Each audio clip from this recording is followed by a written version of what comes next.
ಕಾಡಾನೆ ಹಾವಳಿಗೆ ಮಲೆನಾಡು ಭಾಗದ ರೈತರು ತತ್ತರಿಸುತ್ತಿದ್ದರೂ ರಾಜ್ಯ ಹಾಗೂ ಕೇಂದ್ರ ಸರ್ಕಾರ ಯಾವುದೇ ಕ್ರಮ ಕೈಗೊಳ್ಳದೆ ನಿರ್ಲಕ್ಷ್ಯ ತೋರುತ್ತಿದೆ ಎಂದು ಜಯ ಕರ್ನಾಟಕ ಸಂಘಟನೆ ರಾಜ್ಯಾಧ್ಯಕ್ಷ ಬಿಎನ್ ಜಗದೀಶ್ ಆರೋಪಿಸಿದರು.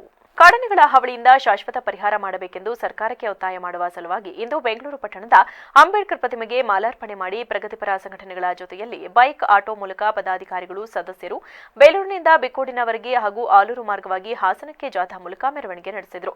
ಈ ವೇಳೆ ರಾಜ್ಯಾಧ್ಯಕ್ಷ ಜಗದೀಶ್ ಮಾತನಾಡಿ, ಮಲೆನಾಡು ಭಾಗದಲ್ಲಿ ಆನೆಗಳ ಹಾವಳಿಯಿಂದ ಬೆಳೆಗಳು ಹಾನಿಯಾಗುವುದರ ಜೊತೆಗೆ ಕೂಲಿ ಕಾರ್ಮಿಕರ ಜೀವ ಬಲಿ ತೆಗೆದುಕೊಳ್ಳುತ್ತಿದ್ದು ಮನುಷ್ಯರ ಜೀವಕ್ಕೆ ಬೆಲೆ ಇಲ್ಲದಂತಾಗಿದೆ.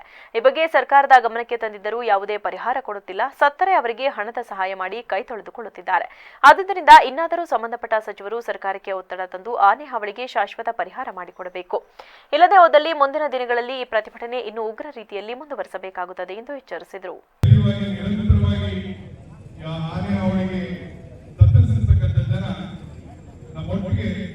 ಇಲ್ಲ, ಈ ಕಾಡಾನೆಗಳನ್ನ ನಿಯಂತ್ರಿಸಬೇಕು ಅಂತಂದ್ರೆ ಒಂದು ಸಮೂಹ ಬೇಕು. ಹೋರಾಟ ಅಂದ್ರೆ ಒಬ್ಬರಿಂದ ಸಾಧ್ಯ ಇಲ್ಲ.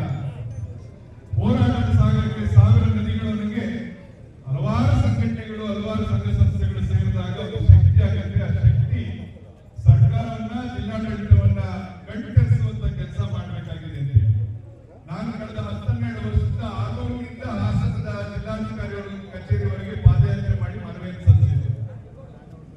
ಆ ಪಾದಯಾತ್ರೆಯನ್ನು ಮನವಿಯನ್ನು ಕೊಟ್ಟಾಗ ಆನೆಗಳಿಗೆ ಹಿಡಿದು ಬೇರೆ ಕಡೆ ಬಳಸುವಂಥದ್ದು, ಇಂಥ ಹೇಳಿಕೆಗಳನ್ನು ಕೊಡುವಂಥದ್ದು ಅಥವಾ ತಕ್ಷಣಕ್ಕೆ ಏನು ಪರಿಹಾರ ಕಂಡುಕೋಬೇಕು ಅದನ್ನು ಮಾತ್ರ ಕಾಣ್ತಾರೆ ಹೊರತು ಇದಕ್ಕೆ ಶಾಶ್ವತವಾದಂತಹ ಪರಿಹಾರವನ್ನು ಹುಡುಕುವಲ್ಲಿ ಯಾವುದೇ ಸರ್ಕಾರಗಳು. ಈ ಸಂದರ್ಭದಲ್ಲಿ ಜಯ ಕರ್ನಾಟಕ ರಾಜ್ಯ ಕಾರ್ಯಾಧ್ಯಕ್ಷ ರಾಮಚಂದ್ರಪ್ಪ, ಉಪಾಧ್ಯಕ್ಷ ಮುನಿಸ್ವಾಮಣ್ಣ, ರಾಜ್ಯ ಸಂಘಟನಾ ಕಾರ್ಯದರ್ಶಿ ದಿವ್ಯಾ ಸೋಮಶೇಖರ್, ಜಿಲ್ಲಾಧ್ಯಕ್ಷ ಎಂಕೆಆರ್ ಸೋಮೇಶ್, ತಾಲೂಕು ಅಧ್ಯಕ್ಷ ರಾಜು ಎಸ್ಎಂ, ಕಾರ್ಯದರ್ಶಿ ಲಕ್ಷ್ಮಣ್ ಸೇರಿದಂತೆ ಇತರರಿದ್ದರು.